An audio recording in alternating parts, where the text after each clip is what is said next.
प्राचीन काल से हमारे देश भारत में बहुत सारे युद्ध लड़े गए हैं। उनमें से तो कुछ दूसरे देश से थे या फिर दूसरे राज्यों से। जब एक सेना दूसरी सेना से हार जाती है तो उसके पीछे की सबसे बड़ी वजह कहीं ना कहीं गद्दारी सामने आती है। उसी देश के किसी सदस्य या फिर उसी देश के किसी करीबी का हाथ निकलता है जिसने उसके राज्य को दुश्मनों को बता दिया हो। वो कहते हैं ना कि घर का भेदी लंका ढाए, कुछ उसी प्रकार से दुनिया को फतह करने वाले सिकंदर भी हमारे देश में कब्जा नहीं कर पाए। राजा पोरस और सिकंदर लड़ाई का रिजल्ट ही नहीं निकला, जिसके बाद सिकंदर वापस लौट गए। उसके बाद हमारे देशों में कई सालों तक किसी ने भी आक्रमण नहीं किया या फिर आंख उठाने की हिम्मत तक नहीं की। उस वक्त सोने की चिड़िया कहलाने वाला भारत, जिसका दबदबा पूरे विश्व में था, वह सोने की चिड़िया कहलाने वाले भारत को वक्त वक्त पर गद्दारों ने दगाबाजी से दूसरों के हाथों गुलामी करने पर भी मजबूर करा दिया। आज हम वैसे 3 गद्दारों के बारे में बात करेंगे। राजा जयचंद्र का। राजा जयचंद्र यह वो गद्दार है जिसके चलते मुगलों ने भारत पे राज किया। जब भी पृथ्वीराज चौहान का नाम लिया जाएगा तो कन्नौज के राजा जयचंद्र का भी नाम लिया जाएगा।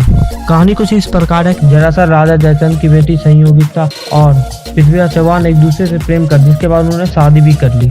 पर जयचंद ये बिल्कुल भी नहीं चाहता था और बदले की भावना में लगातार जल रहा था, जिसके बाद उसने मोहम्मद बिन गौरी से हाथ मिला लिया। 1092 में युद्ध के 1 साल बाद जयचंद पर वार करके मोहम्मद बिन गौरी ने उसे भी मार दिया और कन्नौज, दिल्ली जैसे कई जगहों पर उसने कब्जा कर लिया। इस लिस्ट पे दूसरे नंबर पे आता है कनिष्क गौड़। वैसे तो ये पहले नंबर पे आना चाहिए। देश का वो सबसे बड़ा गद्दार जिसका नाम सुनते ही आज भी लोगों के खून खौल उठते हैं। देश का वो गद्दार जिसने साइड बमकांड में भगत सिंह और उनके साथी के खिलाफ गवाही दी थी और उस गवाही के दम पर ही भगत सिंह सुखदेव गुरु को फांसी की सजा सुना दी गई थी। हमारे इस लिस्ट पे सबसे आखिरी में आता है मान सिंह। एक तरफ जहाँ महाराणा प्रताप मुगलों से भारत को आजाद करने के लिए लगातार संघर्ष कर रहे थे, जंगलों में रहकर युद्ध लड़ रहे थे, वहीं एक तरफ हिंदू होने के बावजूद भी हिंदू के अस्तित्व को खत्म करने वाले मुगल शासक का साथ मान सिंह दे रहा था। उनकी सेना में सबसे प्रमुख भी थे। इसके साथ साथ वो अजमेर के राजा भी थे। 1576 में लड़े गए हल्दी घाटी युद्ध में मुगलों के सेनापति भी बनकर सामने आए थे और उस युद्ध में महाराणा प्रताप बहुत जख्मी हो गए, फिर भी मुगलों के हाथ नहीं आए थे। और जब तक महाराणा प्रताप रहे तब तक मेवाड़ पे कभी भी मुगल कब्जा नहीं कर पाए।